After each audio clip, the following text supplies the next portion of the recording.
ఒకరు మన నమ్మకాన్ని వమ్ము చేసి వెళ్ళిపోయాక, వాళ్ళ నుంచి ఒక చిన్న సారీ లేదా అసలు అలా ఎందుకు చేశారు అని ఒక చిన్న ఎక్స్‌ప్లనేషన్ అయినా వస్తుందని ఎదురు చూస్తాం. వాళ్ళు చేసిన తప్పు వాళ్ళు ఒప్పుకుంటే మన గుండె బరువు చాలా వరకు తగ్గిపోతుంది.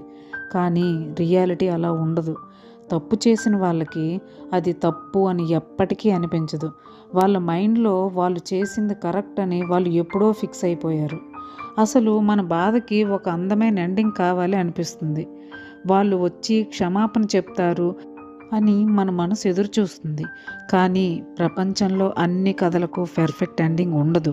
వాళ్ళు వచ్చి సారీ చెప్పడం వేరు, మన బాధను మనమే అర్థం చేసుకొని దాన్ని అక్కడ వదిలేయడం వేరు.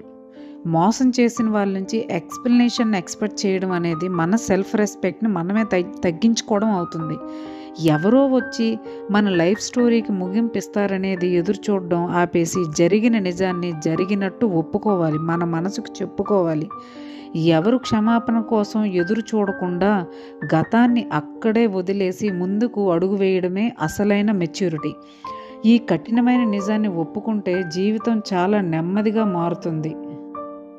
అలా కాకుండా లోపల పెద్ద యుద్ధమే చేస్తూ, బయటికి నవ్వుతూ, అందరితో కలిసిపోతూ, మీ బాధను గుండెల్లోనే దాచుకొని జీవితాన్ని పాడు చేసుకుంటూ ముందుకు వెళ్తారు అంటే అది మీకు చాలా నష్టాన్ని కలిగిస్తుంది. అందరూ ఉన్నప్పుడు నవ్వుతూ, ఎవరూ లేనప్పుడు మీ మాస్క్ ఊడిపోతుంది. ఇలా కాకుండా జీవితాన్ని అర్థం చేసుకొని మెచ్యూరిటీతో జీవితంలో ముందుకు వెళ్ళండి. ఇది ఫ్రెండ్స్, ఇలాంటి వాల్యుబుల్ ఇన్ఫర్మేషన్ మళ్ళీ మీకు కావాలి అనుకుంటే నా ఛానల్ని సబ్స్క్రైబ్ చేసి లైక్ చేయండి. థ్యాంక్ యూ అండి.